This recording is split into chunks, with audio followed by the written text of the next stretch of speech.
Hare Krishna, Hare Krishna, Krishna Krishna. I think the candle was a little longer, I think. You can make it a little shorter? Yeah. This year, This one. yeah. Yes, this should be all right, yeah. Yes.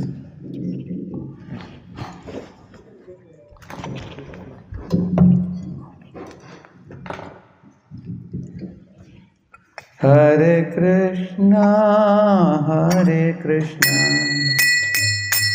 Krishna Krishna, Hare Hare, Hare Rama, Hare Rama, Rama Rama, Hare Hare, Hare Krishna, Hare Krishna,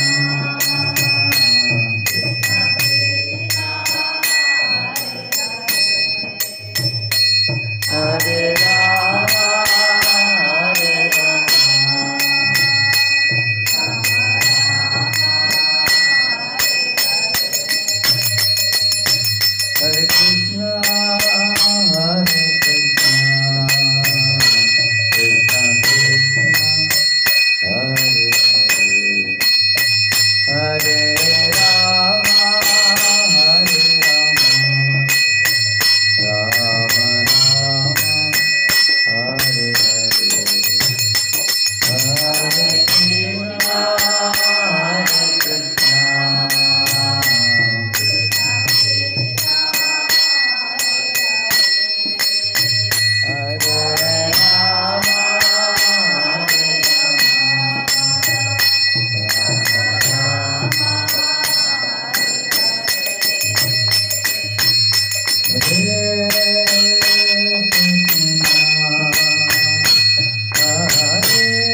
Krishna Hanuman ki, Shri Shri Gaur Nitai ki, Srinath ji ki, Srila Prabhupada ki, Samaveta Bhakta Vrinda ki, Santrat Srimad Bhagavad Gita ki. Om Ajnanaatimirandasya Jnananjanashalakaya Chakshuvamilitam Yena Tasmai Shri Gurave Namaha Shri Chaitanya Manobhishtam Sthapitam Yena Bhutale Swayam Rupa Kadamahyam Dadati Swapadantikam Vandeham Shri Guru Shri Yutapadakamalam Shri Gurun Vaishnavamscha Shri Rupam Sagrajatam Sahagana Raghunathanvitam Tam Sajeevam Sadvaitam Savadutam Parijana Sahitam Krishna Chaitanya Devam Shri Radha Krishna Padan Sahagana Lalita Shri Vishakhanvitamscha Nama Om Vishnupadaya Krishna Prishtaya Bhutale Srimate Bhakti Vedanta Swami Namine Namaste Saraswate Deve Gauravani Pracharine Nirvishesha Shunyavadi Paschatya Deshatarine Namo Mahavadanyaya Krishna Prema Pradayate Krishnaya Krishna Chaitanya Namne Gauratvishe Namaha Vanchakalpatarubhyascha Kripa Sindhubhya Eva Cha Patitanam Pavanebhyo Vaishnavebhyo Namo Namaha Jaya Sri Krishna Chaitanya Prabhu Nityananda Shri Advaita Gadadhara Shri Vasadi Gaura Bhakta Vrinda Hare Krishna Krishna Krishna Hare Hare Hare Rama Rama Rama Hare Hare. Welcome all of you.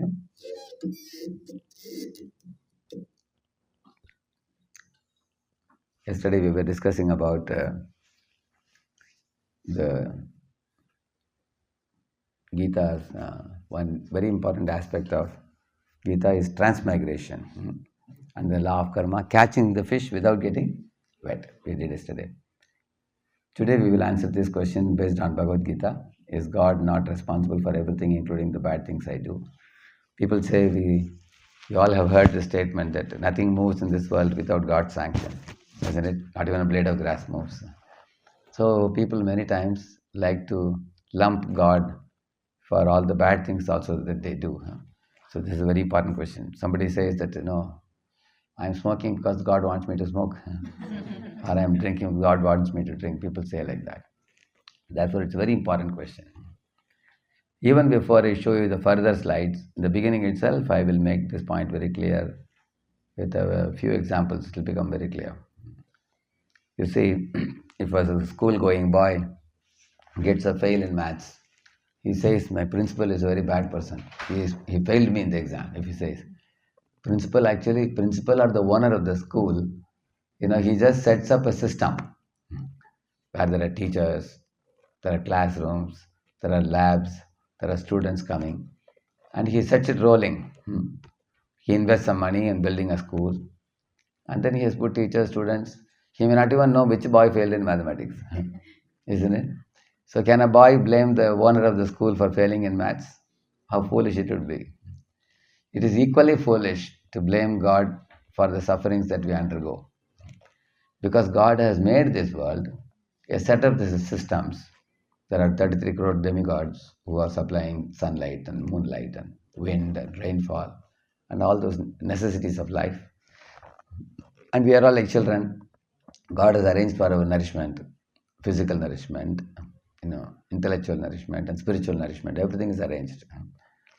So, students going to a school may fail or pass depending on their performance. They can't blame the principal or the owner or even the teachers. Ultimately, everybody does some act the way they study and everything. In the same manner, for example, a king allots 1,000-acre land, 1 acre to each farmer in his kingdom. And he tells each of the farmers that now you can do plantation, you grow something. Some farmer may grow bubble trees and he may get thorny bushes. Somebody may, sow the seed of mango and he may get mango orchard. Yeah, somebody may sow neem seed and get neem trees. So you will see that ultimately the king has allotted one acre to everybody. And when the seeds are sown, the rain showers. Can they blame the rain? See, the rain is producing so many thorny bushes. Can we say like that? No. We sow the thorny seed, then we get thorny bushes. We sow the mango seed, we get the mango trees. So the seed sowing is done by the farmers individually. Similarly, our own body is called as a field in Bhagavad Gita. Idam shariram kaunteya kshetram vidyabhidiyate etat yo veti tam praguhu kshetrajnam viti tadvidaha. This is in the 13th chapter. Krishna says, Idam shariram kaunteya. Arjuna, this body is called as a field. Why is it called a field? We are all like farmers sitting in the bodily field, and we are cultivating, good fruits or bitter fruits or whatever. So we get sukh dukh, pleasure and pain, as based on what we cultivate in this. So water is supplied by the Lord, but the seeds are sown by us. We choose what seed to sow. That's our choice. Just like one time I asked a group of students in a big crowd of 400-500 students, how many of you, of course I told them, if you sow rice, paddy, you will get say 5 lakh per year. If you sow sugar cane, you get 10 lakh per year. If you sow tobacco, you will get 20 lakh per year. So I asked the students, how many of you will sow, rice? Hardly 2-3 people raised a hand. How many of you will sow sugar cane? Majority, 90% raised a hand. Then how many of you will sow tobacco? I asked. Another 10-20 fellows raised a hand. Then I asked these fellows, 10-20 fellows, that will you sow really tobacco? Tobacco actually is very harmful. Even if you eat raw tobacco, it produces ulcers in the mouth. And if you make cigarettes and smoke, then lung cancer is produced. So do you want to be the cause of destruction of some poor living entities in this world? They said, no, that we do not know what will happen to them, but we want money. They said. So they said that. Then I asked the other fellows, why do you make sugar cane? What about making rice? Every day can you eat sugar cane in the morning, afternoon, evening? You need rice. Imagine if all the farmers are going to sow sugar cane, cash crop, then who will make the rice? You know what they said? We will sow sugar cane and we will grow it, we will take 10 lakhs and we'll throw some money and purchase rice which will be made by some other foolish farmer. So everybody thinks I am smart and others are foolish. So everybody makes only sugar cane and therefore there is food scarcity. In society, when people become sinful by sowing tobacco, or people become greedy by sowing only sugar cane, then there is food scarcity because you become greedy and sinful only when you forget God. You can see that. So when people forget God and turn away from Him, they become greedy for more and more. In the course of becoming greedy, they become sinful also eventually. Lobh paap ka baap hai, it is said. The father of greed is the father of sin is greed, it is said. One becomes extremely greedy. Therefore, yesterday I told you, sanctioned, sanctified, regulated. If you do these 3 things, you will not become greedy in this world. You will see that.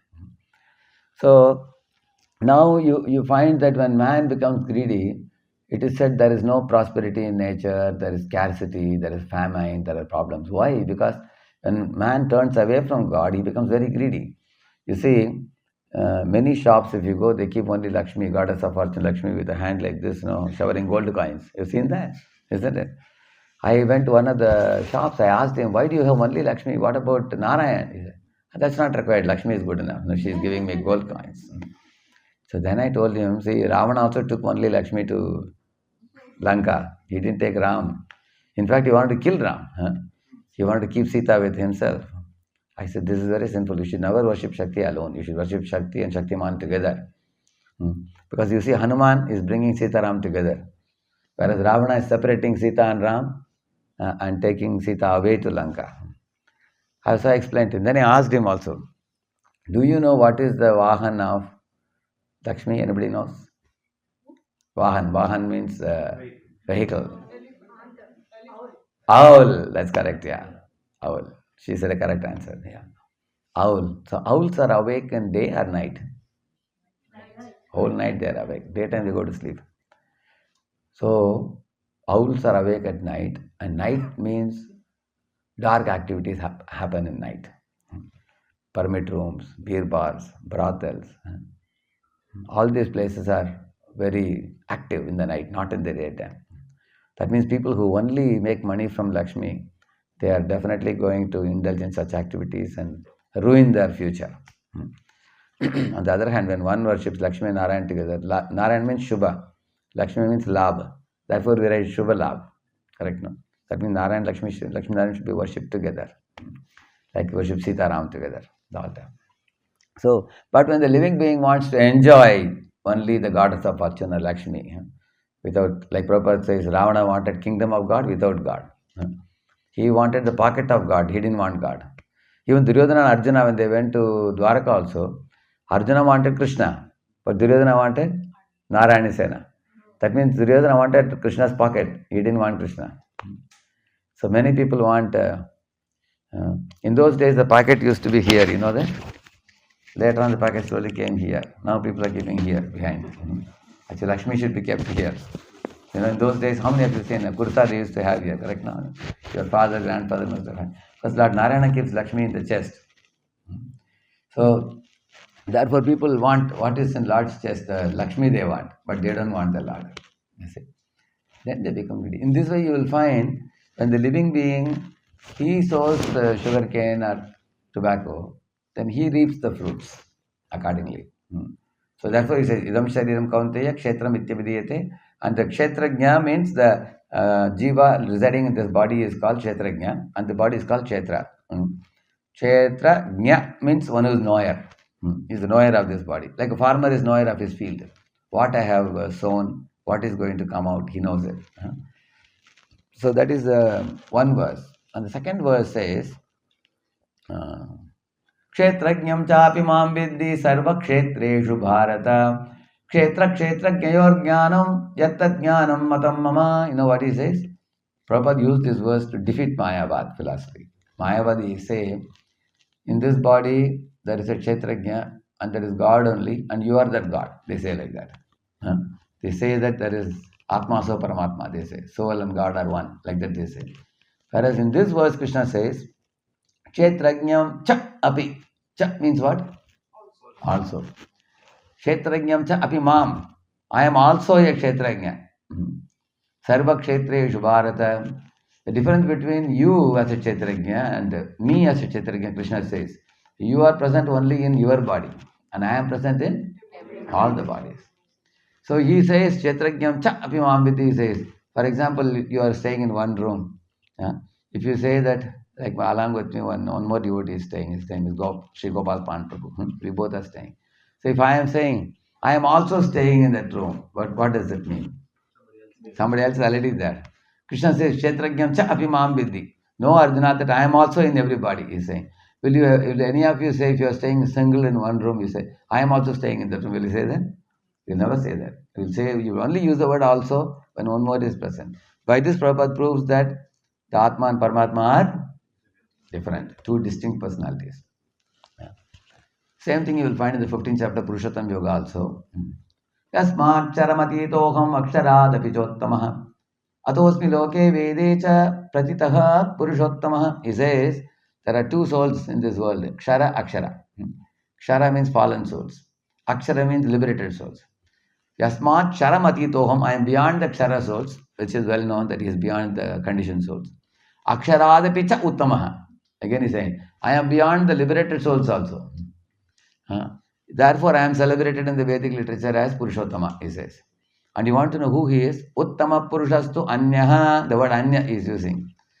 My name is Uttama Purusha and I am different from these two souls, conditioned and liberated souls. Paramatmeti Udakritaha. And my name is Paramatma, he is saying. I am seated in all the bodies.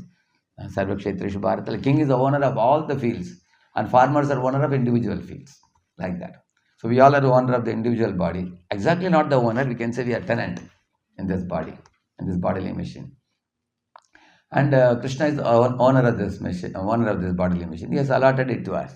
Take this body, take this field, sow the sukha and dukkha, and you can reap sukha dukkha by sowing whatever type of seeds you want. So as long as we live from the time of birth up to the time of death, in this lifespan, we have a opportunity. What we want to do with this body. You know, you can do 5 things with this body.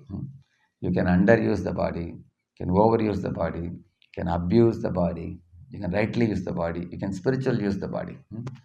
I'll tell you 5 examples, I'll tell you, you will understand. Say company gives you a car. What is the underuse of the car? You can drive the car at 20 kilometers per hour. Somebody is asking, why are you driving it so slow? Other cycles are going ahead of you. You may say, no, I am also used to driving cycles, so I am driving car also like that.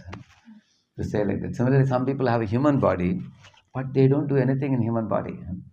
They are just reading newspaper, watching TV, eating and sleeping. You can see that they just while away their valuable human life. It's underuse of the body. Because the human body is a very, very special body where you can cleanse the heart by chanting the holy name. You can study the scriptures and strengthen your intelligence. You can use the human body as a springboard to go back to Godhead. But most people don't do that.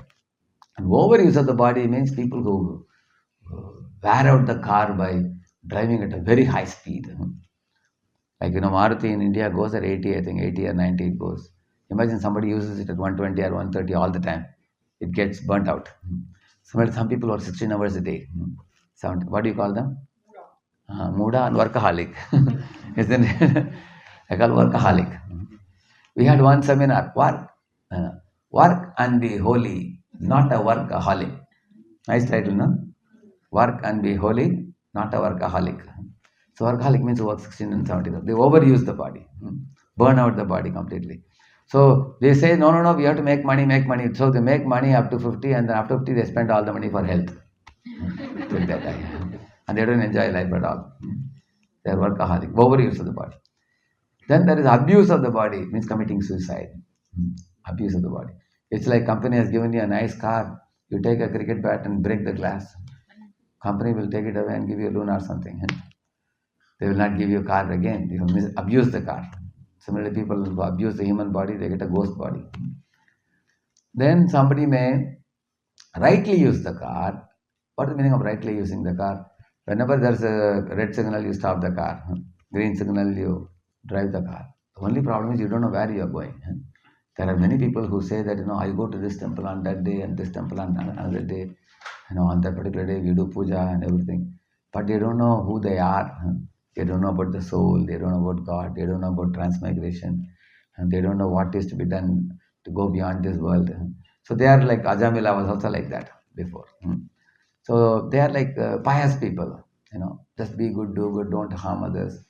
And but they don't know what are they living the life for, where do they go.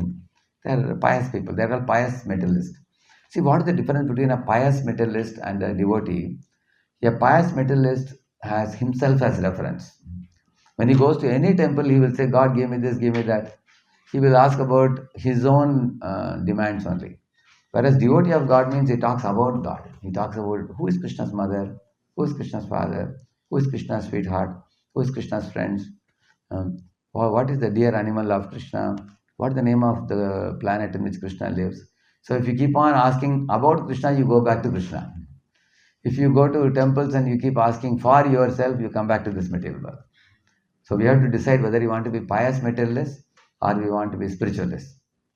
That's what makes the real difference between the pious people and the spiritual people. Spiritual people means they know that I am actually a spirit soul, I am trapped in this bodily machine, I am suffering in this world, I have to go beyond this world, go back to the spiritual home from where I have come. Correct? No? So, therefore, and the fifth one is spiritual use of the body. That's the right use. What is spiritual use? Rishikena, Rishikesha, Sevanam, Bhakti Ruchate. Use your body and senses and mind for engaging in Lord's service. That is the. I was hearing about Radheshyam Chandra Prabhu, about his background and spiritual life. Since 72, he met Srila Prabhupada, and then Jivannath Bhaktacharya Maharaj, he took shelter of him, and so many, decades faithfully practicing. Similarly, he was telling about his wife. He was telling that she was in Bardoli, in Gujarat, and Prabhupada had seen a great welcome in Surat.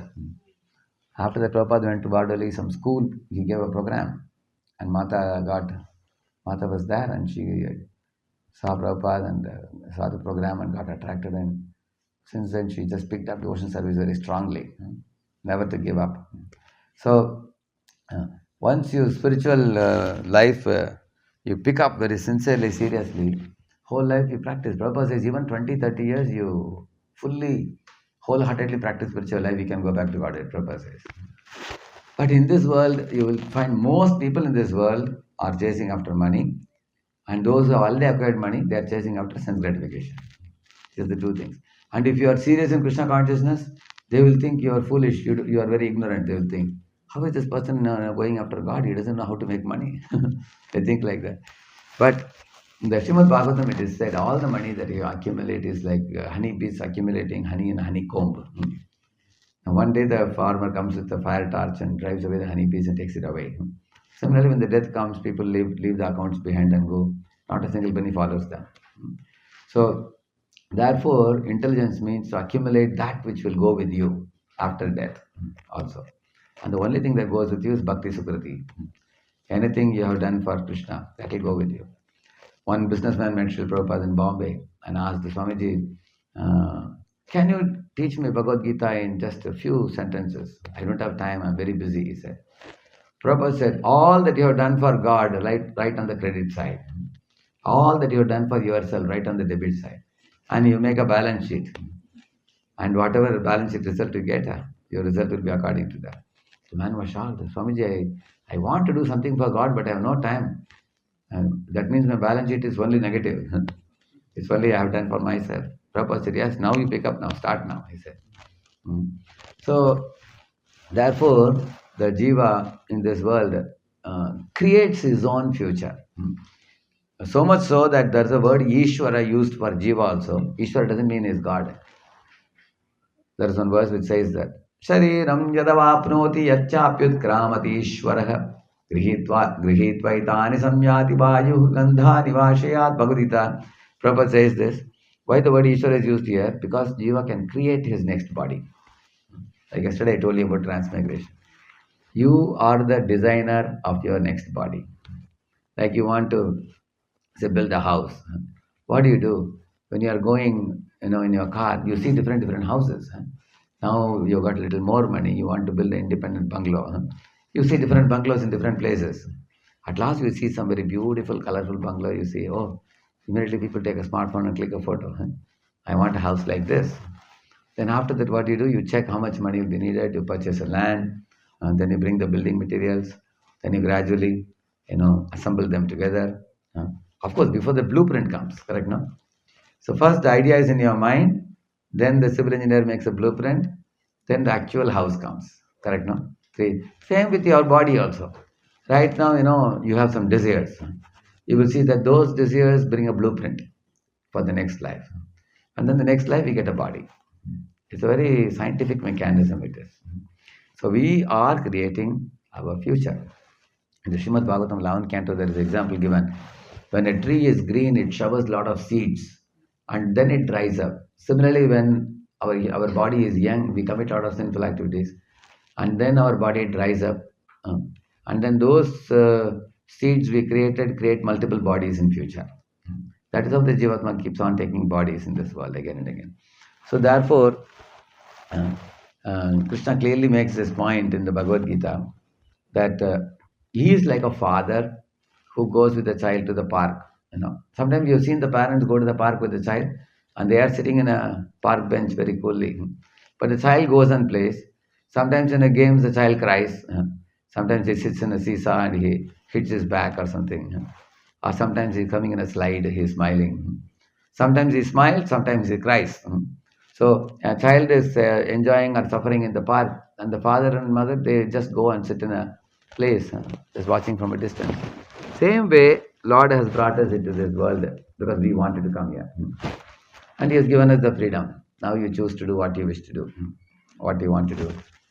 Some people say, how can anybody allow me to go on doing sinful activities without stopping me? That means God is merciless. Why is He not stopping me?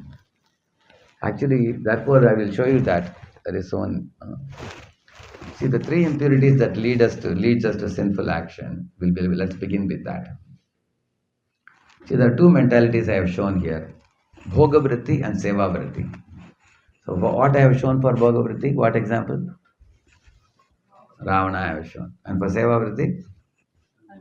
Hanuman, yeah. So, these two mentalities can be seen in this world. Yeah. So, the Bhoga Vritti is characterized by these three gateways to hell. Krishna calls it as a three gates to hell. Trividam narakasyedam dwaram nashanamatmanah kama krodha tata lobhas tasmat etatrayam tyajet. Once you give up these three enemies, he says, to the soul. If the soul actually falls down in this world because of this lag, lag. This makes us lag in our progress. But we don't want to lag, we want to lead. If we want to go ahead, we have to rise beyond this tree. So lust means adamant desire for the prohibited. That's called as lust. And anger means when you have adamant desire for the prohibited, you are not allowed to, then we become angry. When we are provided that facility, then we become more and more greedy. So when people think that I am in control of everyone and everything, I can get what I want, I'll beat my rival, I'll work 18 hours a day and finish my job, I'll make so much money. Actually, Krishna says verses in 16th chapter, Idamadhyamaya labdam imam prapsye manoratam idamasti idamapi me bhavishyanti punardanam.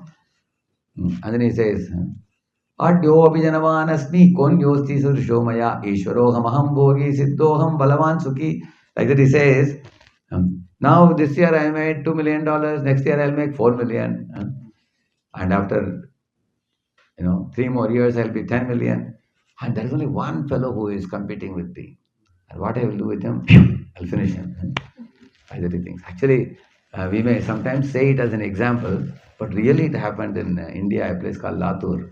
In 2019, July, there was one Sharma tutorials going on there. And some tutorials. And then he had one of those professors left his tuition center and started his own. And he started step-by-step tutorials.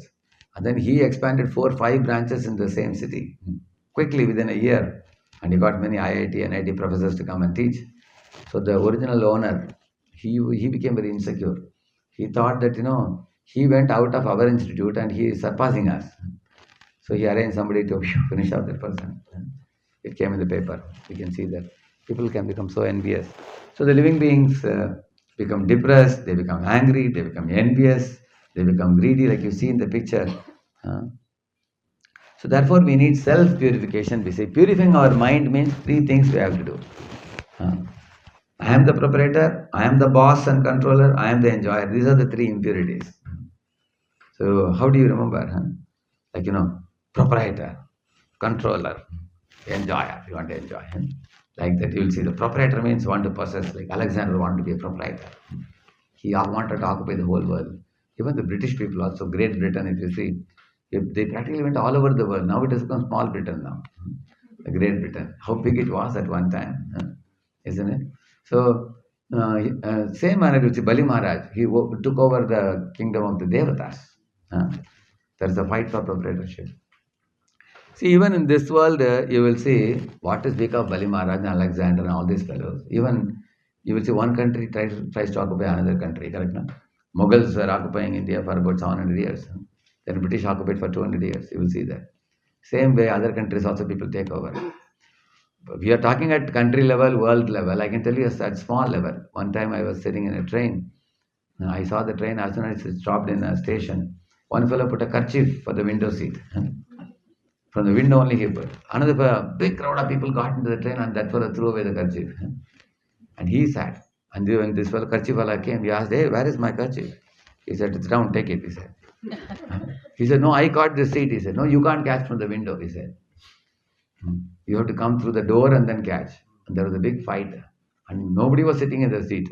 These 2 fellows were yelling and shouting and catching collar and slapping and punching. And nobody dared to sit there because they thought they will also get beaten up. And 3-4 stations they were arguing with one another and they both got down. The seat remained there as it is. You will see that there is a fight for proprietorship. Similarly, in Pune there is a big, stone palace. I heard in those days kings used to fight tooth and nail. Many kings died for fighting for their palace. Now only bats are flying there. There's nobody there. Only bats are occupying there. So there's a fight for proprietorship. Similarly, controllership means, there is a tendency, even in a small house, if you take husband, wife, children, everybody want to claim that I am the controller. Like if a man goes to office, if his colleagues are asking him, who is the boss in your house? He will say, I am the boss. I am bringing money. I am the boss, he will say. And if you ask the wife, our friends are asking, who is the boss? She will say, you see, my husband brings money, but I am the one who decides how the money will be spent. I am the finance controller. So I am the boss. And the child will say that, if I wave my hands and legs and shout, mother, father, aunt, uncle, aunt, and, grandmother, grandfather, everybody will come running, so I am the controller. So there is a tendency for everybody to think, I want to control others. See, there are two types of control. One control is very aggressive control, and that causes pain to one another. And the real control is, for example, a father and a small boy, small son. Sometimes they have a stunt. You have seen that they do stunt scene. And who is defeated generally? Here there's a father and son sitting. You can ask them. You can ask, is father defeated or the son defeated? Is son defeated? Yeah, you will always see father will be defeated, son will sit on him and say, Papa, I have defeated you now. But you will never find the father who is very mighty and powerful. He is slapping and kicking the son and putting on the ground and say, now I have defeated him. You will never see that. Because father and son are in love. So the father doesn't mind being controlled by his son out of love. Yeah. Therefore Krishna also, Prabhupada said that. You see, Haridas Thakur chanted 3 lakh names. Lord Chaitanya chanted only 1 lakh names every day. Yeah. And when Hanuman crossed over the ocean, he just jumped. Whereas Lord Rama needed a Setu Mandir to go. And Prabhupada, same manner Prabhupada said, Lord Chaitanya preached only in India, but I am preaching all over the world. How is it? And then Prabhupada said, because the Lord likes to see his devotees become more famous than himself also. Like that. That is true control. So, same manner, if you see Lakshmi is massaging the feet of Narayana, and Narayana is saying, oh Lakshmi, enough now, you take rest. I have a place for you in my chest. There is a place where there is a golden hair in Lord Narayana's chest. So Lakshmi can go inside and rest. So Lord Narayana is telling you rest. But Lakshmi is saying, no, I will do service. So Prabhupada said, husband, wife should be like this, he said. Or husband should say, I will get some sabji for you in the kitchen. Wife should say, no, you go and do your work. I can manage myself. That's a very happy house. People put a board, no, home sweet home. Board is not enough. For a home to be a really sweet home, the control should be, how should be the control? It should be a loving control, not a bossing control. Correct? No? And third one is, I am the enjoyer. Which means, enjoyer means, see, I have given you the opposites also. I am the proprietor. What is the opposite of that? Everything belongs to Krishna. I am only a custodian of God's property. I am the boss and controller. Instead of thinking like that, we should think, I am not boss, I am das. And I am servant of God and devotees. That's right consciousness. I am the enjoyer. No. Instead of that, we should think, my perfection is to be engaged in Lord's service. There is one verse, Gopala Guru Goswami says, Mam Anki Kritya Maya Saha Ramasva. He's telling to Srimati Radharani, Mam Anki Kritya means, oh Radharani, possess me, own me, and engage me as one of your servants. Like that he is telling. Yeah. Just like we say to Tulsi Maharani, Karo Nija Dasi, we say, no? That's a very, very beautiful song. Tulsi, see, if you really read the song very attentively, you will see that.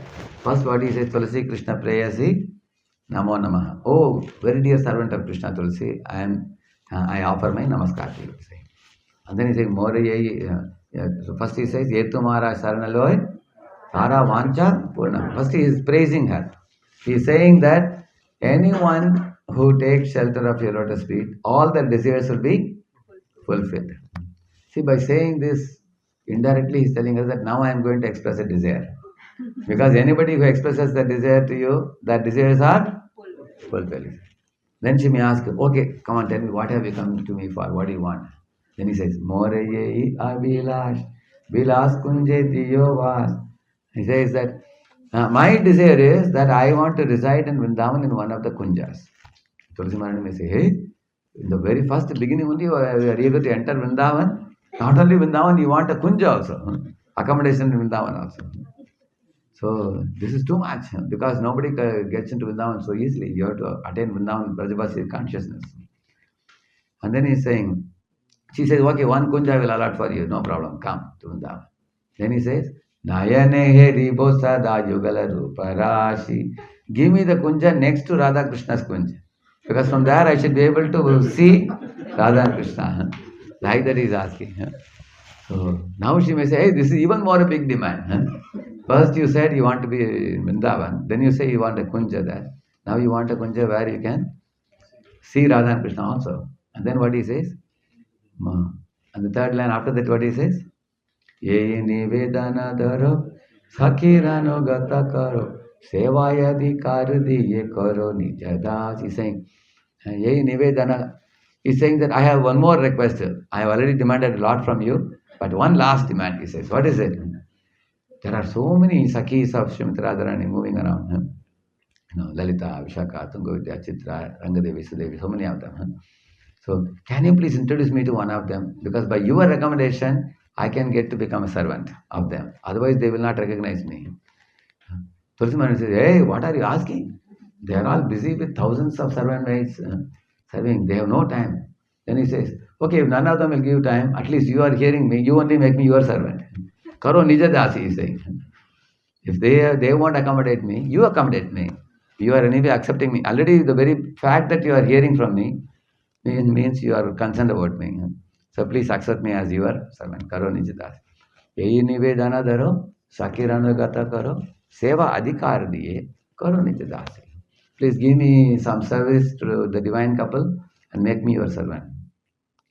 Then Tulsi Maharani may ask you, hey, now you are demanding too many things. There are a dozen things you are demanding one by one. Then he says, what can I do? The last line, what he says? Dina Krishna Das koi. I am after all Krishna Das. So I have nothing, no other identity. My only identity is I am Krishna Das. I am Dina Krishna Das. And then he's saying, what is the next line? Dina Krishna Das koi. Sri Radha Govinda Preme Sadayena Vase. Because my very existence is to delight in the service of Sri Radha and Govinda. And I cannot think of any other activity. What can I do? This is the only activity I want to do, and it is only possible if I take your shelter. Therefore, I have come to you. Like that is saying. So, why I am saying this, you will see that a devotee doesn't think I am an enjoyer. A devotee wants to be enjoyed by the divine couple. Use me in your service. Like Hanuman was engaged in service by Rama. Go and find out Sita. And then again Sita engaged Hanuman in Rama's service by giving, Rama gave one ring to go to Sita and gave it. And Sita gave one chudamani to give it to Ram. Both are giving service. So, but one should not approach Ram directly. One should approach Ram through Sitaram, we say. Why? Because when Ram gave him service, the benefit of Ram giving service to Hanuman is that Hanuman got a fire in the tail. On the other hand, when he agreed to become Sita's servant, he got embrace of Ram. So which one you want? You want fire in your tail? Of course. You may say you have no tail. See, if somebody takes shelter of only directly Krishna, it's very difficult. But if you take shelter of Radharani, the Mahatmanas Mam Partha, Daivim Prakriti Marshita, then you get embrace of Krishna by that. You got embrace of Ram by that. So we want to be enjoyed by the Lord and not become enjoyed. Now these 3 points I explained in many slides. It will be easy for you now when you see now. See, Prabhupada writes in the purport 7.4, generally one who does not know the science of God, Krishna, assumes that this material world is for the enjoyment of the living entities and that the living entities are Purushas, the causes and controllers and enjoyers of the material energy. See, modern man teaches the children in school that man is the center of the world.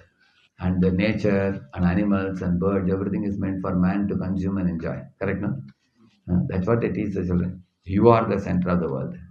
We are not the center. Krishna is the center. We are also one of the millions of living entities existing in the world meant to serve and please and satisfy Krishna. That's the correct understanding. So, and then we want to be in control of money, situations and people around us, as per our will and wish, without anybody's interference. That's what every jiva comes with a plan. Everybody wants to enjoy independently. If you very carefully observe the scientific advancement, they want to enjoy the world, but at the same time not get punished also. For example, they like sun is very hot, for example, or the winter is very cold. So they have in winter they have a heat pump. In summer they have a air conditioned room, like that they have. That means they want to circumvent the Trivida Tap, Adhyatmika, Adhibhautika, Adhidevika, and keep on counteracting it and continuing their life without asking why these sufferings are given to us, and why am I getting suffering in the first place. Suffering is coming because we have turned away from the Lord. One boy was asking Prabhupada, Swamiji, if bad is there in this world, that means in God also there must be bad. Otherwise, how are we seeing bad? Everything ultimately should exist in God. Prabhupada told him, see, when you look at the sun, there is no shadow. When you turn away from the sun, you see shadow. Similarly, when you look at Krishna, there is no blemish in Krishna. He's called a Sammam Bonam, means spotlessly pure. But when you turn away from Krishna, then all problems you will see. There's one verse which says in Bhagavatam, Janasya Krishnat Vimukasya Daivat Adharmashilasya Sudukkitasya Anugrahaye Charanti Nunam Bhutani Bhavyani Janardanasya. Very simple meaning. 3 words are used. Janasya Krishnat Vimukasya, when the Janta turns away from Krishna, Vimukasya. What they do? Adharmashilasya means what? Adharmashil means irreligious. They become irreligious. Sudukkitasya, he says, which means they become miserable. Dukkitasya means miserable. Sudukkitasya means too much miserable. So if you instead of Sudukkitasya, you want to become Susukitasya, what you have to do? Instead of Adharmashil, you have to become Dharmashil. And how will you become Dharmashil? By turning towards Krishna. Instead of Bahirmukh, we have to become Unmukh. That's all. So now you see, in Krishna consciousness, we become aware that earth, water, fire, air, every active principle, all chemicals and all material elements are due to Krishna. See, there are 120 elements in periodic table. They also should put in the top, all these elements are originated from Krishna, which they don't write generally. Which is very important. Because Krishna says, Bhumi Rapa Anala Vaja Kamana Buddhireva Chahankar Itiyam Me. Prabhupada says, Itiyam Me Binna Me. Krishna says, Me means what? Mine. He says that's mine. So Krishna claims that the material world was created by him. So he is the proprietor. Yeah.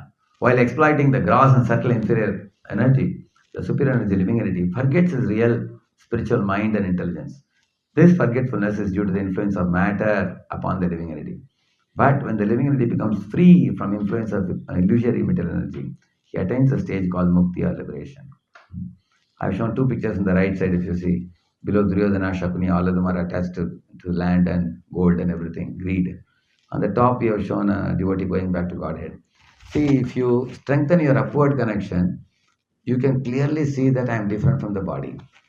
The senses, the body, the mind, they are all separate from me. And I am seated in this bodily machine. My relation is only with Krishna. So that upward connection takes you upward, back to Bhuloka to Goloka. Whereas the downward connection, if you identify with the world around, then the gold and silver and diamond and land and everything, then we become attached like this. Here if you see proprietorship, see this child is eating the whole cake, you see. You saw that? Yeah. You want to own the whole cake. Such a tiny fellow, how will he finish? I don't know. Isn't it? Similarly, Bali Maharaj also wanted to usurp the whole three Lokadipati. Same with Duryodhana also. Yeah. On the other hand, Yudhishthira Maharaj, see, I am the only custodian of Supreme Lord's property. It was his consciousness. I am not the owner, I am only custodian. That's the right consciousness. Similarly, controllership. See, this fellow want to control the whole globe. Here in the left bottom, you see husband and wife want to prove to one another, I am right, you are wrong. They are trying to control. They have taken a photo at a nice time, exact. Even without the knowledge, they must have taken, powerfully taken. It looks like a real argument.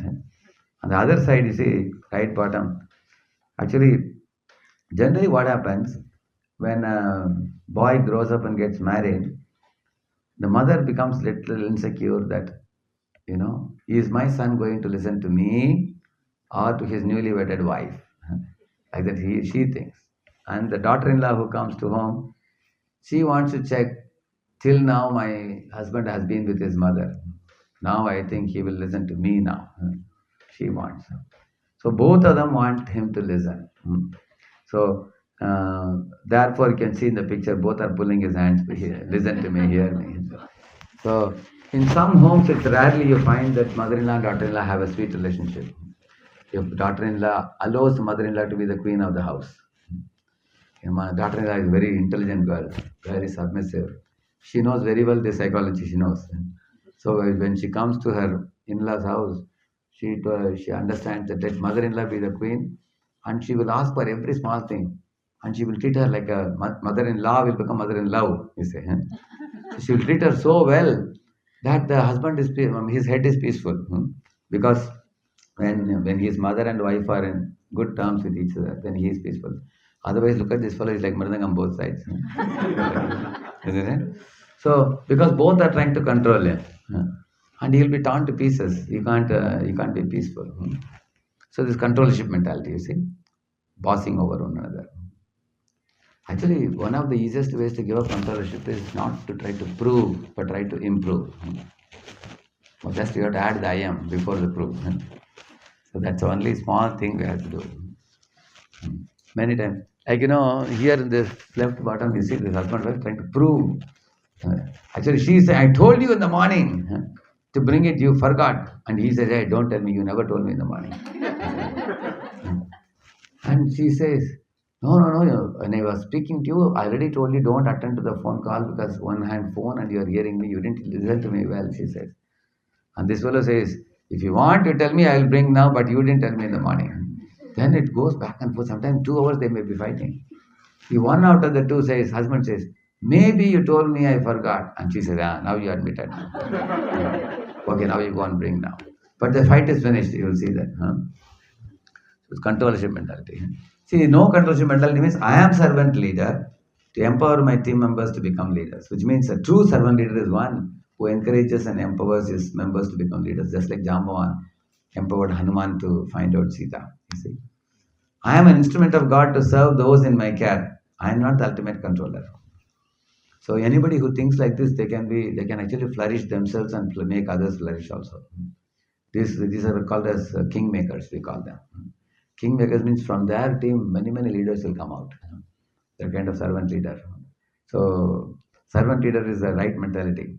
My special master was saying, Lord Krishna is the real person whom can say is servant of the servant, he said. So we asked him, how do you say he's servant of the servant?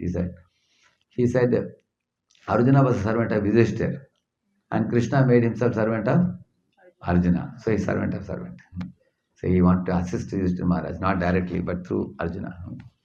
So that's a very amazing mentality. And enjoyership, you see, the Ravana thought Sita is for my enjoyment.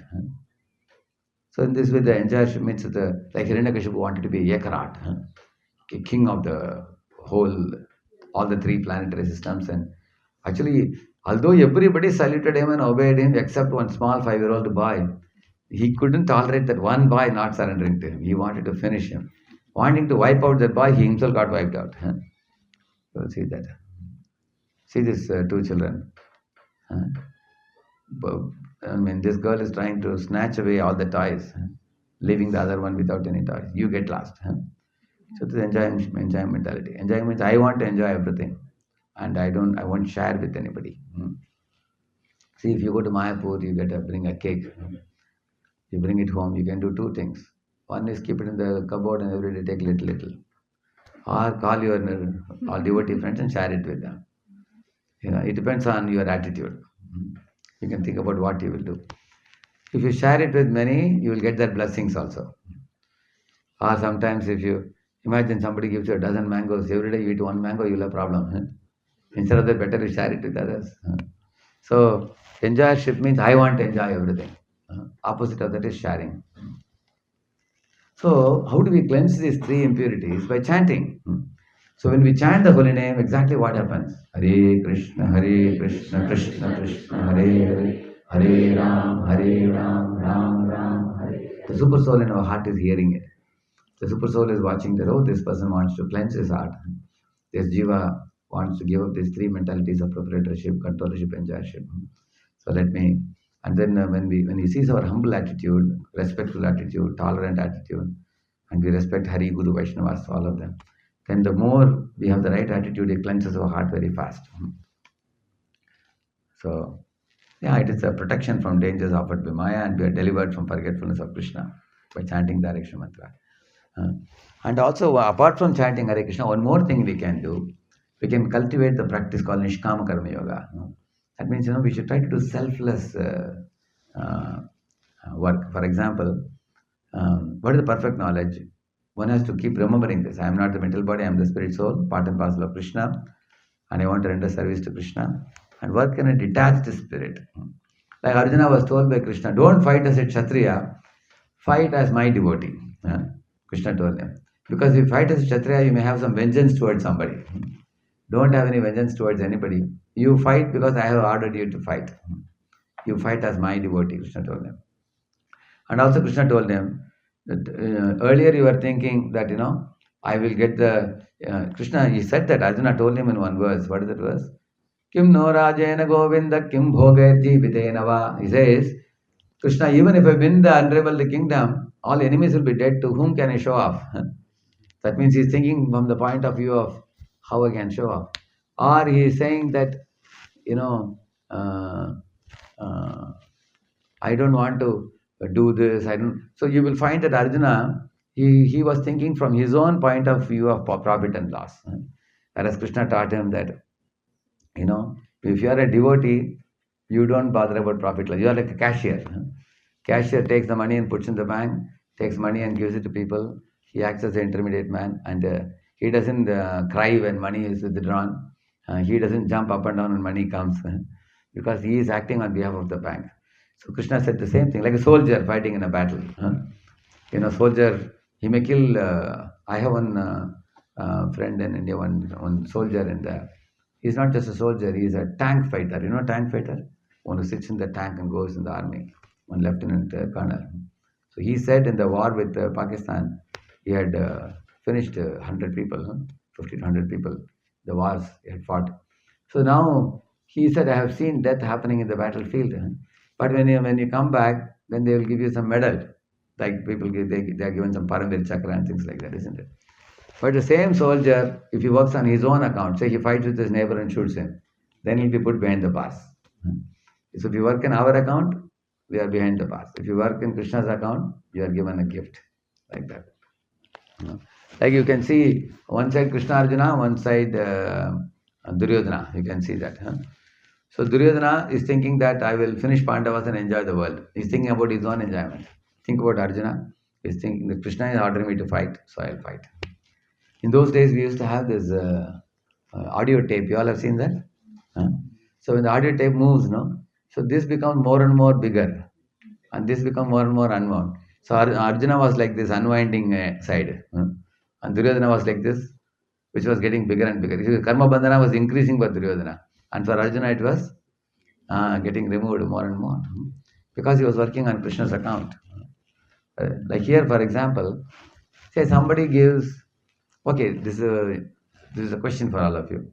Say you go to a Jamindar. He tells you that I have a very big piece of land here, 1 acre of land. In this 1 acre, take the seeds, go and put the seeds. And here is a hose pipe, you can get the water also. And make these flowers, make this garden of flowers. And I'll give you a monthly salary, okay? Whatever work you do. You are a Mali, you are a gardener. So at the end of the month, imagine a lot of colorful flowers come out. So those flowers belong to whom? It belongs to you or to the Jamindar? Jamindar. Because the land belongs to him, water belongs to him, isn't it? The seeds were given by him. But you only deserve a remuneration. In the same manner, in the Bhagavad Gita, Krishna says that Balam Balavatam Chaham, the strength that you have is given by me. Buddhir Buddhimatam Asmi. Even Einstein didn't create his own brain. Because Einstein was given the brain by Krishna. So scientists are given the brain, given the senses like eyes, ears, nose and all. And also the 120 Mandela's periodic table I showed you, elements. That is created by Krishna. All three are done by him. Therefore, whatever we produce out of this belongs to Krishna only. That's the point. But what is the remuneration Krishna is giving us? He is giving us sunlight, moonlight, and the grains and fruits and cereals. Remuneration we are getting.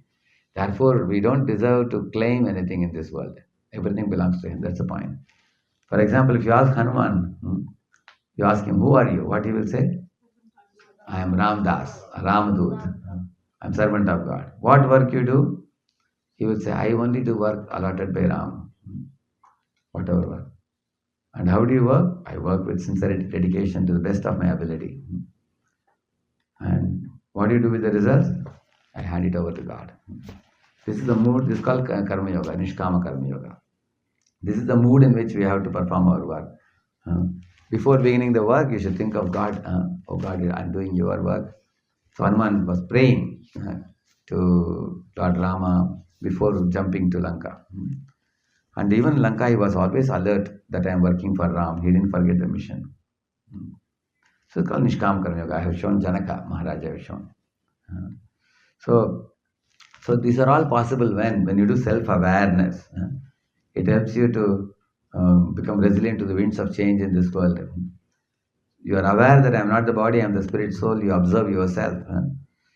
You become a steward of the resources and protector of your dependents. You can become an ideal leader by learning these things. And you can also become empowered by Krishna's grace also and do great things like Arjuna could do great things. You can become empowered. You can actually become a stewardship leader, which means a servant leader. And you can experience peace. So knowing the tripod to cultivate detachment, that now this is very easy because I have already spoken about super soul for you. See, one who sees the super soul accompanying the individual soul in all the bodies and who understands that neither the soul nor the super soul within the destructible body is ever destroyed, he actually sees. You're seeing the soul and super soul, and that is never destroyed. Body is destroyed, but the soul and super soul are never destroyed. They go from one body to another, like two birds sitting in a tree. In every field of activities, in every body, there are two souls, individual and soul and super soul. Because the super soul is the plenary expansion of Supreme Lord Krishna. He says, I am also the knower, but I am not the individual owner of the body.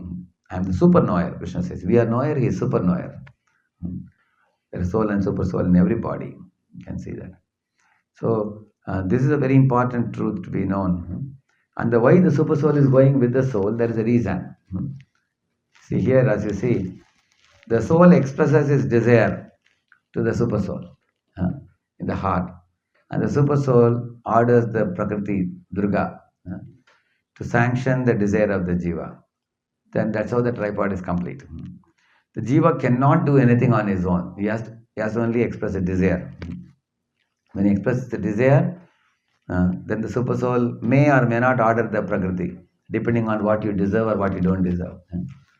Then only it is sanctioned. But generally, we don't realize this. Why? For example, this bulb, if I switch off, it will get off. When I switch on, it will be on. Then I tend to gradually start thinking that I am the controller of this bulb. But when the electricity board, they shut down, my switching on and off is of no consequence. Similarly, when God doesn't sanction, many times you will see that things don't work. You can see that then people are suddenly shocked. Yeah. Like I had one driver in Pune who used to drive the sumo, One day he told me, please finish the program early today, Prabhu, and I'm very tired, he was telling. Let's go, we'll leave by 9. Somehow it became 9:30 when we were leaving. So he took the sumo and fastly he drove. So when we came out of the lane, when he had to take a right, he moved the steering, but the Gadi was going straight only. It was not taking right at all. Fortunately, the brake was working. So he put a sudden brake. I asked him, why are you going straight? He said, no, I'm not going straight. I'm turning, but this steering is disconnected from the wheel. So it's not turning right. I lost my control. Then I told him, see, you are not the controller, I told him. You were very stylishly driving very fast, you thinking yourself to be controller. Now you lost the control now. So, therefore you will see that it's not that we are not controller, we are minute controller. We are not ultimate controller. Just like a cow tied to a pole has a limited radius in which it can roam. So we have some control. Prabhupada was telling in Honolulu, one man was telling Prabhupada, Swamiji, man is sending big jumbo jets up in the sky. You see above the ocean, there is a very big jumbo jet is flying, plane is flying, you see. Has man not done miracles? Prabhupada said, what is so great about it? When petrol is over, it will come down. He said. Like the Prabhupada said. And the man said, but Swamiji, at least man has some control, limited control at least. Prabhupada said, limited control means no control. And Prabhupada said, but God has unlimited. It's called Swarat. Swarat means what? Nobody can control him. He is beyond everyone and everything. He is unlimited. So, and Prabhupada said, God's greatness is not one-sided, it is two-sided, he said. God can make a huge thing like a, Saturn or Jupiter planet, and he can make something like a small mosquito also, or amoeba also. God can make like that. So, but man's greatness is not two-sided. He cannot make such tiny things, he said. See, when God sanctions and orders, then material nature arranges the facility. For example, the son is going and asking father, Papa, please give me some money, I want to buy some eatable. And father is giving now. Just like the son is getting from the father, similarly we are getting from the super soul. We should not forget this fact. Now father is smiling, which means the father is happy with the son's request. He is not unhappy, because sometimes the jiva may ask the right things also. Please Krishna, give me association of devotees. Please Krishna, purify my heart. Please Krishna, let me love you and serve you. Please Krishna, let me give up my proprietorship mentality, controllership mentality, enjoying mentality. Please Krishna, help me advance in spiritual life. Please Krishna, give me direction. Please Krishna, protect, save me from Maya. So all these are wonderful prayers. The Lord will smile and He will bestow our request. But here this boy is demanding M&M. And the father is saying, Beta, it's not good for you. Already your 4 teeth are gone. You will lose everything. But the son is not listening. And the father is reluctantly giving. And the mother is trying to pacify the husband, but the father is not even looking at the boy, is giving. That's how Super Soul also gives. Okay, if you are very adamant, he will give. Like, when the soul says, I want to occupy the body of a pig and eat some dirty things, but Krishna is not very happy. But the jiva adamantly demands and occupies such a body, you see. Reluctantly, Lord gives. Actually, this type of mentalities Lord doesn't like. See this fellow, I did it. I was the first one to do this. Nobody else can do this. I am indispensable. I am very important. I did this. Boasting about oneself. So in Rajoguna, there are two things. Phalakankshi is one, before getting results. And after getting results, becoming afflicted by pride. Before getting the results, we are greedy for results. So this is the mentality of Duryodhana was like that also. Yeah. And the opposite example is Hanuman. You can see how he offered the results to Rama without any. So forgetfulness of our real nature, misidentification leads to suffering. And revival of a real position, we become aloof from bodily activities and observe that we are only seated in the body and begging the Lord for our fulfilling our desires, then we become happy. So you can see only the bold letters you can see. Abandoning of egoism and desire for fruit. We have to abandon the desire for fruit and abandon the egoism. That's the meaning of mentally giving up action. Mentally giving up action. Then you don't get karma bandhan. That means, you should leave the results to Krishna. You do your best. Like I sow the seed, God gives the rains. I give the interview, the panel may or may not choose me. I write the exam and the teachers will give me marks. So it's always, we are a co-worker with God. So because I am co-worker with God, I should not, like one girl in South India, she got some 93% in 12th standard, When she wrote NEET exam and she failed, then all her friends are repeatedly asking, how you could fail in the NEET exam? You got 93 in the 12th and everything. So she couldn't take it. She ate some rat poison and died. Because, because she thought that I am the controller of my results. She thought like that. Because she couldn't control the result, she lost control finally, and then she committed suicide. When we know that I will do my effort and the result is in whose hands? Krishna's hands, yeah. Therefore, abandoning of egoism and desire for the fruit, yeah. And then below one it says, giving up desire prompted actions is true renunciation. What is desire prompted action? Duryodhana wanted Narayana Sena. That's called as a desire prompted action. Whereas Arjuna, he didn't have any desires. He told Krishna that I don't want to fight, but if you order me to fight, I'll fight. Karishye vachanam tava. Because that's Arjuna. Arjuna had no personal agenda. I am fighting because who is telling me to fight? Krishna. So Giving up desire-prompted actions is true renunciation. Giving up worldly rewards is true sacrifice. Like that he says. I think the last slide, I think. Huh? Yeah. So who is the doer? If you see the below bottom, in this verse, the impressions are said to be the doer, taking the chief import of the word. Impressions, you all know that. I told you yesterday about that. Like a wind carries the aromas, like that we are carrying karma vasanas from the Purva Janma, good and bad vasanas. But those vasanas can be completely deleted by chanting the holy name. If you don't remove them, then those vasanas will come out as proprietorship, controllership, enjoyership mentalities. So these are the steps we have to adopt. Starve the bad habits.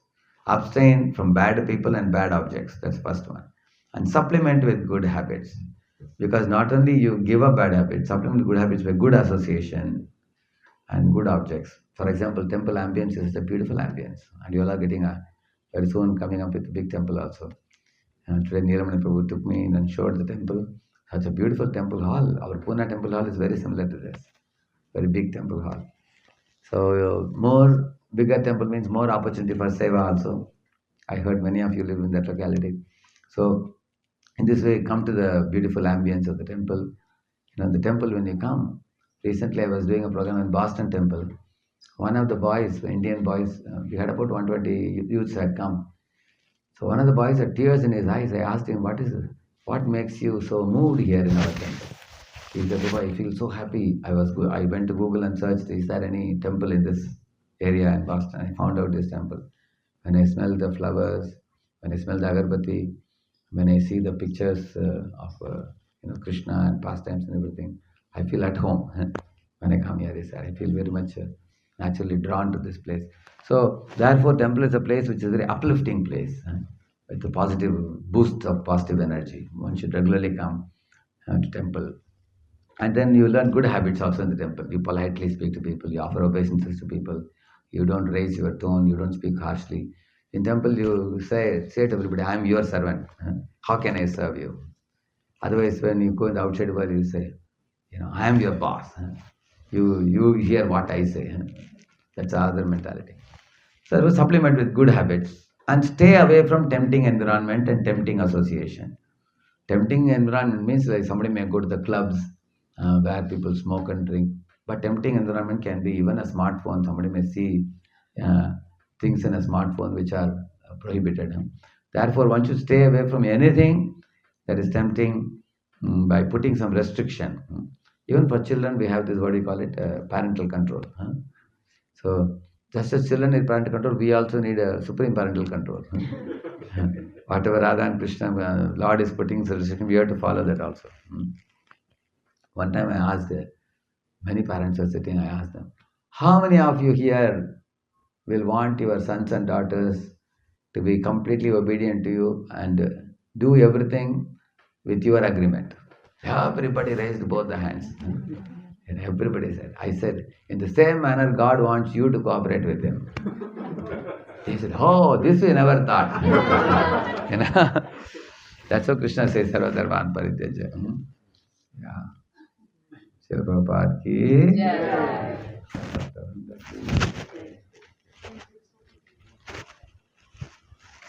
What is the time? Oh, it's very late. Can I take 5 minutes questions, Prabhu? All right? Nilamani Prabhu?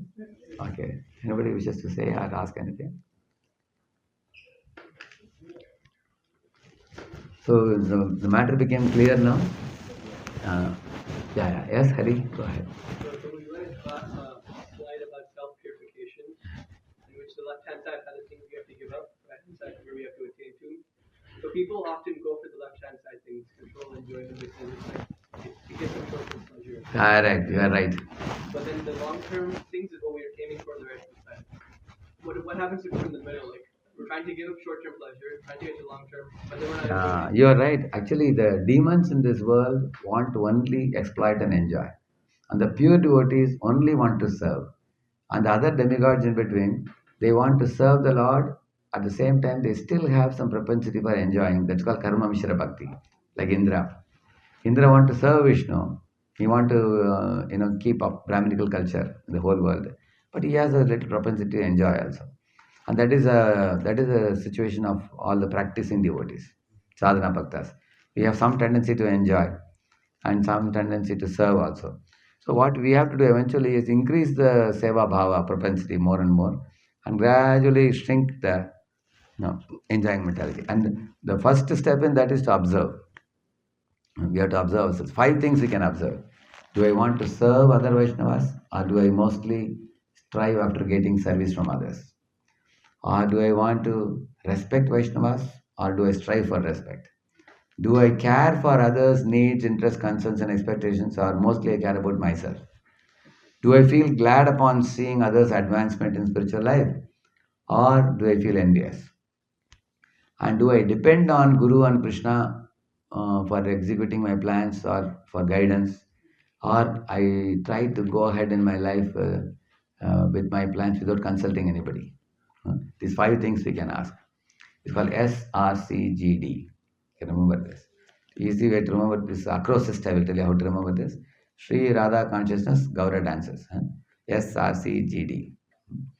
So, S for service, R for respect, C for care, G for glad upon seeing advancement, and D for dependence on Guru and Krishna. So, this is called a scale of humility. So, I read it in one book by Satyananda Maharaj, this Nectar Notion of the Holy Name. I got these 5 questions there. So, he calls it as a scale of humility. If any of us want to test our humility, these 5 questions we can ask.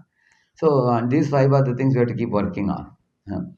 In how do we, if any of you know Hindi very well, in my channel I have put this lecture on SRCGD. It's available just recently. It's in Hindi actually. Yeah, I think it's session 2 or 3. I think you'll find that. So these 5 items are worthy for meditating upon. How to come out of these 3 mentalities. Yeah. Thank you. It was a good question. Yeah. Hare Krishna. It was a wonderful class. Thank you so much. Thank you. The question I have, you mentioned about the lust, anger, and greed. Yeah.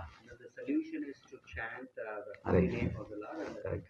but then the problem is probably like when you chant not in the pure, my chanting is not to that extent of the pureness, right? So in that case, also still the lag will go away, or Actually, it's the proportion we are attentively chanting. To that degree, it goes away faster. And because in our current stage, our chanting is not of good quality, we commit many offenses and all during chanting. So, nevertheless, we should chant. I'll tell you the reason why. Bhaktivinoda Thakur says that in Ayurvedic Panchakarma treatment, if you see, they give ghee. They'll give one bottle of ghee you have to drink every day. So when you put the ghee inside, it will lead to vomiting. Well, literally vomit it, everything. But the doctor will still not leave you for 1 week or 10 days. Every day you have to take this much ghee you have to take. So what he says is, some ghee will go and stick inside because the Panchakarma treatment requires that the ghee should go in and it should permeate into the body. After which they will give rich and they will bring out the unwanted things and all. But every day you are taking little will go. Similarly, in chanting also, sometimes chanting is so pathetic that after 6 or 8 rounds you cry, Krishna, my chanting is so bad. And by crying like that, you attract Krishna. By that attitude itself, Krishna, my chanting is so horrible, I don't know how you tolerate me. One time he was telling His Holiness Hanuman Praksha Swami, he's very humorous, He came to Pune temple.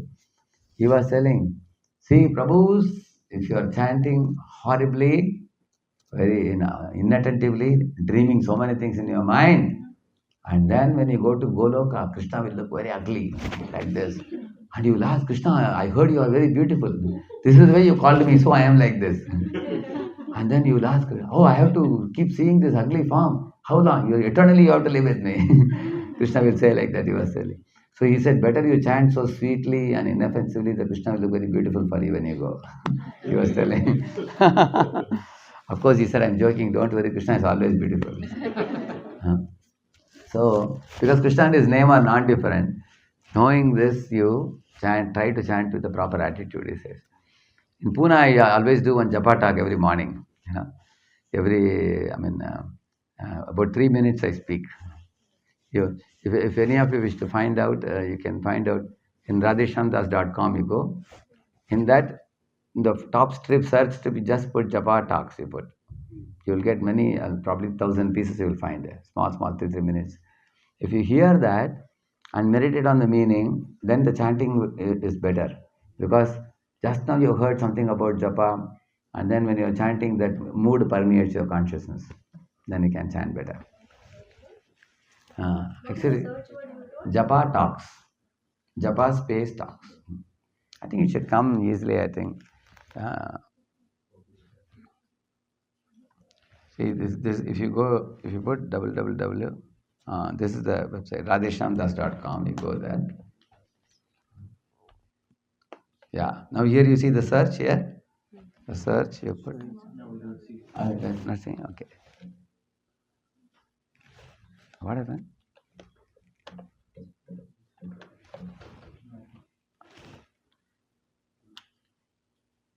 And now it's coming now. See, you can go to the Google and put www.radheshyamdas.com. And then you click it, it will come like this. The site will come. And here you go, you put Japa talks. Correct, no? Japa talks. And then you come out of this. The top one, if you click it, Japa talks, see, you get year by you get up to the latest one. I think I started all these things from up to 2020, you will find it. So, any year you take, for example, if you click it, for that year it will come like this. It's only 3-4 minutes only it is. You have plenty. Totally maybe 1,000 will be there like this. Yeah. So I have been doing it from I think 11 or 12, from 10 I have been doing, I think. Even before. Yeah. 2006 I started, yeah. Okay. You can see this. It will be helpful. You can see at your leisure. Also, there is one more in this you can see. See, if you put capital, if you put GAME. GAME stands for Gita for All Made Easy. Game. You put this game and then you click it. And then here you go here to the right side and click here. So now the first one shows, you see, game. If you click that, immediately you get 72 lessons, 73 lessons you will get. You see 73 basics of Krishna consciousness for you to learn as well as teach. You take any of the lessons, for example, one I'll show you. If you click this, you get a video, you get a PDF and a corresponding PPT. So if you take the PDF in a smartphone, you can take it and you can also see video, you can see here, corresponding to this. You will learn how to teach it. And the PPT we made, because PDF, if you turn it into PPT, it's more attractive. With more pictures we have made. So this is also available for you. You can see it at your leisure. GAME, game. Okay. Of course, before game, there is a DYS, Discover Yourself course, which is a 6-session course. You all know, you heard about it, Discover Yourself? Okay, DYS, if you put Discover Yourself, you will get. That also is very nice too. That's actually a 8-session course, after which you can go to game course. So that website, if you go leisurely, when you get time, you will find many things. It's very, you can easily, you can refer. It's good for very basic things are there. Just like what I shared with you yesterday and today, like that many things are there. All your lectures are also in that website. Actually, in the lectures are also there, and actually I'll just show you where it is. If you go to the YouTube, you just put Radheshyamdas. Put Radheshyamdas. Here you'll get it. This is the channel. Yeah.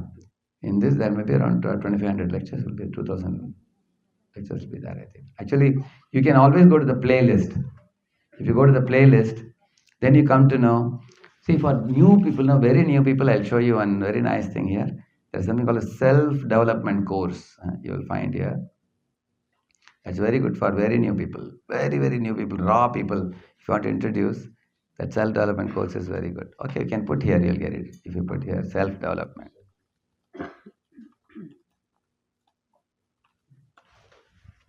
You got it here. You see? There are 10 lectures there. It's for new people, it's very good. Actually, it has many, if you go through those topics, you will see that, if you see the playlist. self-management, self-care, self-discipline, all these things are there. So you can leisurely see it. So this is one very good course. Another course is this one. What do you call it? Discover yourself. I told you. Discover yourself.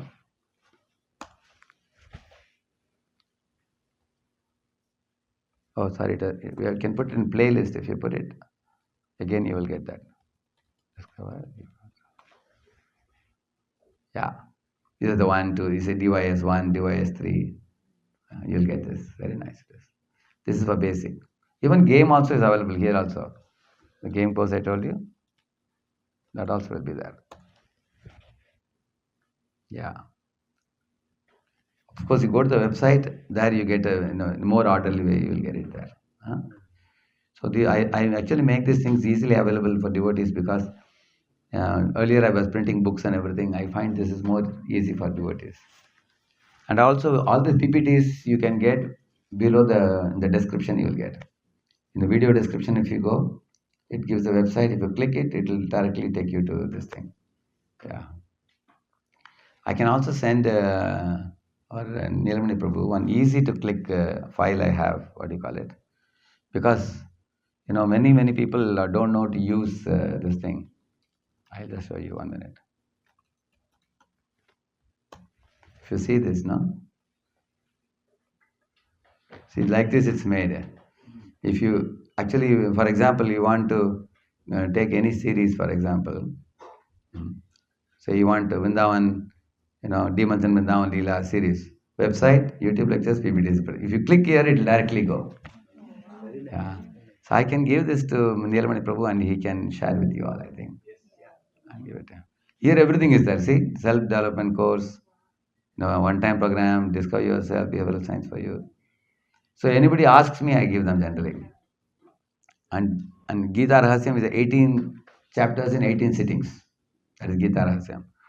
And Krishna Rasayanam is all sections of Bhagavatam in Katha form, based on Paramahansa Radhagovind Maharaj. He is one of my inspirations. I hear from him, and then later on I also 2 hours series I get. Bhagavad Rasamalayam is the first canto, 19 chapters in 19 sittings. Very colorful PPTs we made, very nice. Gajendra Moksha, that is also very nice. So in the Ajamil Katha, like the different things are there. So you all can, and Bhavataranga is Nectar of Devotion, complete 19 chapters. So you all can see it at your leisure, you can see. I will leave it with Prabhu. Thank you all very much. Shri Prabhupada ki